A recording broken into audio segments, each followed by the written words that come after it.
Hello दोस्तों, मैं हूं आनंद और आप देख रहे हैं द कॉमर्स ट्यूटर।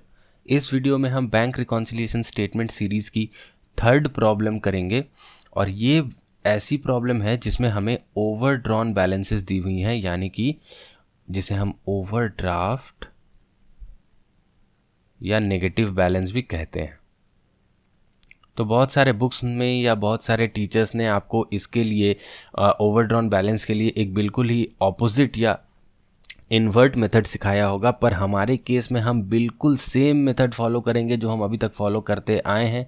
हमारे मेथड में कोई भी चेंज नहीं होगा। बहुत जगह पर आपको ये बताया गया होगा कि नॉर्मल बैलेंसेस के केस में हम जो ऐड करते हैं उसे ओवरड्रॉन बैलेंस के केस में लेस करेंगे, पर हम बिल्कुल सिंपल लेके चलेंगे।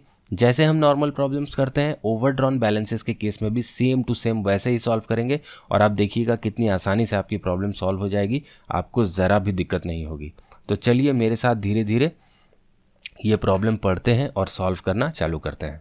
तो सबसे पहले प्रॉब्लम ये रही, prepare a bank reconciliation statement of mister फ़कीर चंद एज ऑन 31/3/2017। तो 31 मार्च 2017 को BRS बनानी है फ्रॉम द फॉलोइंग इन्फॉर्मेशन। तो पॉइंट्स क्या हैं? सबसे पहले पॉइंट में दी है overdraft as per cash book. तो ये देखिए, ये वर्ड जो लिखा हुआ है overdraft as per cash book, मतलब 5,270 रुपये ये जो बैलेंस है ये ओवरड्राफ्ट बैलेंस है, मतलब ये एक्चुअली है माइनस 5,270 रुपये। ठीक है, अब चलिए आगे बढ़ते हैं। Overdraft as per bank statement, तो बैंक स्टेटमेंट यानी कि पासबुक, दोनों एक ही चीज़ें हैं, ये मैंने आपको पहले वीडियो में बताई थी। तो बैंक स्टेटमेंट या पासबुक के हिसाब से भी जो बैलेंस है वो भी नेगेटिव बैलेंस है क्योंकि ओवरड्राफ्ट है। तो इसे भी, इसका मतलब भी हो गया -5960। ठीक है, घबराने की कोई बात नहीं है, जो भी बैलेंस है बस आपको उसके आगे एक माइनस साइन लगा देना है। अब लोग कहेंगे कि बैंक में बैलेंस नेगेटिव कैसे हो सकता है, तो बड़ी सिंपल सा कॉन्सेप्ट है। आपने बैंक में जितने पैसे जमा किए थे, बैंक ने आपको एक फैसिलिटी दी कि आप उससे ज़्यादा निकाल सकते हैं। तो आपने जितने जमा किए थे बैंक में, आपने उससे ज़्यादा विड्रॉ कर लिए, तो आपकी बैलेंस जो है वो नेगेटिव हो गई। तो इसमें घबराने की कोई बात नहीं है, बहुत ही नॉर्मल सिनेरियो, ऐसा हमेशा ही होता है बिजनेस में। ठीक है, अब आइए पॉइंट नंबर 3 देखते हैं। Cheques issued but not presented for payment 1150। तो कॉमन सी एंट्री है। चलिए हम अपना कैश बुक पासबुक वाला जो ये है वो बना लेते हैं, हमारा जो वर्किंग नोट होता है। तो यहाँ चलिए हम पासबुक से स्टार्ट करके कैश बुक में अराइव करेंगे। तो ये रही हमारी पासबुक और हम जा रहे हैं कैश बुक तक। तो ये कैश बुक की बैलेंस हमारी टारगेट बैलेंस होगी और पासबुक की बैलेंस हमारी स्टार्टिंग बैलेंस होगी। तो ये जो पॉइंट नंबर 3 है यहाँ पर, ये पॉइंट नंबर 3 के लिए क्या लिखा है? Cheques issued but not presented for payment. Cheques हमने इशू की थी पर अभी तक बैंक में प्रेजेंट नहीं की गई हैं पेमेंट के लिए। मतलब जब हमने चेक्स इशू की थी तो कैश बुक में हमने बैलेंस घटा दी थी, तो कैश बुक में घटी हुई है, पर बैंक में अभी तक चेक्स जो है वो प्रेजेंट नहीं की गई है। मतलब जिसको हमने चेक दिया था वो अभी तक बैंक में लेके गया नहीं है इसे इनकैश करने के लिए। तो पासबुक में जो है अभी भी बैलेंस बरकरार है। 1150 रुपये अभी तक पासबुक से डिडक्ट नहीं हुए, तो कैश बुक के कंपैरिजन में पासबुक 1150 रुपये से बढ़ा हुआ है। तो यहाँ पर हम अमाउंट भी लिख देते हैं 1150। अब चौथा पॉइंट है, interest on overdraft charge by the bank but not entered in the cash book. Bank ने इंटरेस्ट चार्ज की है ओवरड्राफ्ट पे but not entered in the cash book. तो जैसे जब हमारी पॉजिटिव बैलेंस होती है तो बैंक हमें उस पर इंटरेस्ट देती है, पर यहाँ पर चूंकि हमारी नेगेटिव बैलेंस है, मतलब हमने बैंक से ज़्यादा पैसे निकाल रखे हैं, तो बैंक हमसे इंटरेस्ट ले रहा है, हमसे चार्ज कर रहा है। तो वो क्या करेगा, हमारे पासबुक से और पैसे घटा देगा, इंटरेस्ट के पैसे हमारे अकाउंट से निकाल लेगा, तो पासबुक में बैलेंस और घट जाएगी। और कैश बुक में तो अभी तक इस बात का हमें पता चला नहीं था, एंट्री नहीं हुई थी, तो इसलिए कैश बुक में अभी भी बैलेंस ज़्यादा है 120 रुपये से। तो ये 120 रुपये हमने यहाँ लिख दिए।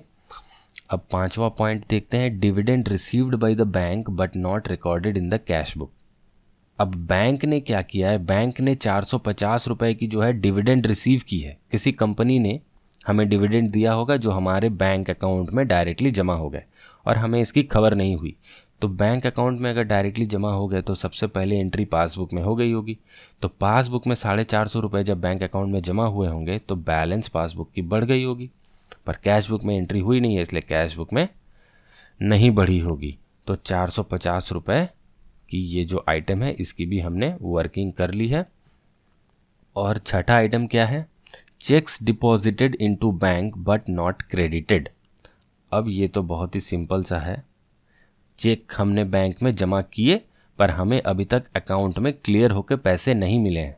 ठीक है, कुछ 1-2 दिन का टाइम लगता है चेक्स जमा होने में और बैंक के अकाउंट में पैसे आने में, 1-2 दिन क्लियरिंग में टाइम लग जाता है। तो चलिए ये भी हम देख लेते हैं। तो चेक जब हमने बैंक में जमा किए होंगे तो हमारे कैश बुक में क्या हुआ होगा, कैश बुक में हमने एंट्री कर दी होगी तो कैश बुक हमारा बढ़ा हुआ होगा। पर पासबुक में एंट्री नहीं हुई है क्योंकि चेक्स अभी तक हमें क्रेडिट नहीं मिली है, बैंक ने क्रेडिट नहीं दी है, तो पासबुक में अभी तक एंट्री नहीं है, तो पासबुक की बैलेंस कम है, तो 2170 रुपये से। अब चलिए इस बैंक रिकॉन्सिलिएशन स्टेटमेंट को जो है वो हम सॉल्व कर लेते हैं। ठीक है, ओहो यहाँ मैंने फॉर्मेट तो बनाई ही नहीं, चलिए कोई बात नहीं, हम यहाँ ऐसे ही कर लेते हैं। बैंक रिकॉन्सिलिएशन स्टेटमेंट, ये क्या है, एज ऑन 31 मार्च 2017। और यहाँ पे 2 अमाउंट के कॉलम्स हैं, ये इनर कॉलम, ये आउटर कॉलम, और यहाँ पे पर्टिकुलर्स। ठीक है, मैंने सुंदर से फॉर्मेट नहीं बनाई इसलिए आप थोड़ा सा मेरे साथ बेयर करें। तो सबसे पहली आइटम हमने क्या कहा था, हम क्या से शुरू करेंगे, तो हम शुरू करेंगे पासबुक के बैलेंस से।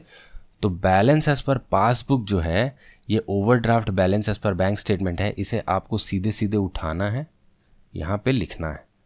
लिखिए balance as per bank statement, क्योंकि सम में बैंक स्टेटमेंट वर्ड यूज़ है तो हम वही यूज़ करेंगे।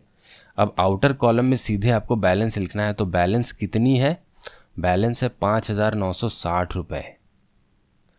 तो 5,960 रुपये बैलेंस है, पर ये बैलेंस ओवरड्रॉन बैलेंस है, इसलिए आप सामने एक माइनस साइन लगा दीजिए, नेगेटिव साइन आप लगा दीजिए। ठीक है, अब जैसे हम चलते थे, देखिए ओवरड्रॉन के लिए हमने कोई स्पेशल कोई फंडा नहीं यूज़ किया, हमने बस इस बैलेंस के आगे एक माइनस का साइन लगा दिया। तो इतना तो आप कर ही सकते हैं एज अ स्टूडेंट, इसमें ज़्यादा दिमाग लगाने की बात तो है नहीं, तो माइनस साइन लगा दिया। अब कुछ आइटम्स होंगी ऐड और कुछ आइटम्स होंगी लेस, जैसे नॉर्मली होता है। ठीक है, तो चलिए देखते हैं कौन कौन सी आइटम ऐड होगी और कौन कौन सी लेस होगी। तो यहाँ ये जो टारगेट बैलेंस है वो कैश बुक है, तो आइटम नंबर 3 लेस होनी है, आइटम नंबर 4 ऐड होनी है, आइटम नंबर 5 लेस होनी है, फिर आइटम नंबर 6 ऐड होनी है, माइनस प्लस माइनस प्लस। ठीक है, तो चलिए आइटम नंबर 3 क्या थी, cheques issued but not presented for payment, इसे लेस में लिखना है। Cheques issued but not presented for payment. कितने पैसे थे इसमें, cheques issued but not presented में 1150 रुपये थे। तो ये इनर कॉलम कहाँ था, यहाँ था, तो यहाँ लिख देते हैं 1150 रुपये। ठीक है, ये लकीर खींच लेता हूँ नहीं तो प्रॉब्लम हो रही है, ये थोड़ी दूर तक, हाँ चलिए अब प्रॉब्लम नहीं होगी। तो ये वाली जो है ये इसकी एंट्री हमने कर दी। अब चौथा पॉइंट जो है वो क्या है, interest on overdraft charge by bank not entered in cash book. तो 120 रुपये है, इसे ऐड करना है हमें, प्लस साइन है देखिए, तो यहाँ लिख दीजिए इंटरेस्ट ऑन ओवरड्राफ्ट। तो 120 रुपये हमें यहाँ पर लिखना, आप पूरा लिख सकते हैं, interest on overdraft charge by the bank but not entered in the cash book. Video ज़्यादा लंबी हो जाएगी इसलिए मैं शॉर्ट में लिख रहा हूँ। ठीक है, तो ये 120 रुपये हमने लिख दिए, ये एंट्री हमने कर दी। अब यहाँ पे क्या है, 5वां पॉइंट है dividend received by the bank not recorded in cash book. तो dividend received by the bank, ये 450 रुपये हमें लेस करना है। यहाँ लिखिए डिविडेंड रिसीव्ड बाय बैंक 450 रुपये, ये भी एंट्री हो चुकी है। और लास्ट एंट्री है ये छठा, checks deposited into bank account but not credited 2170 रुपये। तो ये हमें ऐड करना है 2170 रुपये, checks deposited but not credited. तो यहाँ लिखिए checks deposited but not credited, amount थी 2170 रुपये। तो चलिए हम फिर से इन दोनों का टोटल लगाते हैं, 70 और 20 90, 2290 रुपये। तो यहाँ हो गए 2290। अब माइनस 5960 पे आप ऐड करेंगे 2290। तो ये रहा हमारा कैलकुलेटर। अब माइनस 5960 ये होगी माइनस, अब इसमें ऐड करेंगे हम, ऐड करना है हमें 2290 रुपये। तो इसमें ऐड करेंगे 2290, तो हमारे पास आ रही है -3670। तो यहाँ लिखते हैं -3670। अब क्या करना है, ये 1150 और 50 हो गए आपके 1200 और 400 1600 रुपये। तो यहाँ पे 1600 हमें फिर लेस करना है, तो -3670 से 1600 लेस करना है। तो चलिए फिर से कैलकुलेटर, -3670 से और लेस करना है हमें 1600 रुपये। तो आ रही है 5270 माइनस, ठीक है। तो यहाँ पर लिखिए -5270। तो ये हमारी balance as per cash book होनी चाहिए। चलिए देखते हैं हमारे प्रॉब्लम में क्या दिया हुआ था। तो ये देखिए overdraft as per cash book जो है 5270 रुपये ही प्रॉब्लम में दिए हुए थे और हमने वही अराइव किया है, मतलब हमने प्रॉब्लम जो है बिल्कुल सही सॉल्व की है। तो चलिए यहाँ पे लिख देते हैं balance as per cash book. तो आपने देखा कि ओवरड्रॉन के केस में जो स्टूडेंट्स घबरा जाते हैं कि हर चीज़ का उल्टा एंट्री हमको करने की ज़रूरत है, तो वैसी कोई बात नहीं है। आप जैसे नॉर्मल प्रॉब्लम सॉल्व करते हैं, आप ओवरड्रॉन का केस भी बिल्कुल वैसे ही सॉल्व कीजिए।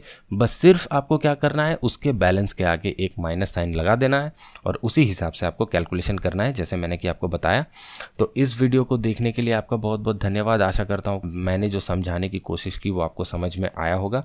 अब आप ओवरड्रॉन की प्रॉब्लम्स को देख के नहीं घबराएंगे और आप इस वीडियो को ज़रूर से ज़रूर लाइक करेंगे, अपने दोस्तों के साथ शेयर करेंगे और मेरे चैनल को भी ज़रूर सब्सक्राइब करेंगे। मैं आपसे मिलता हूँ अपने अगले वीडियो में, तब तक के लिए हमारे साथ बने रहें।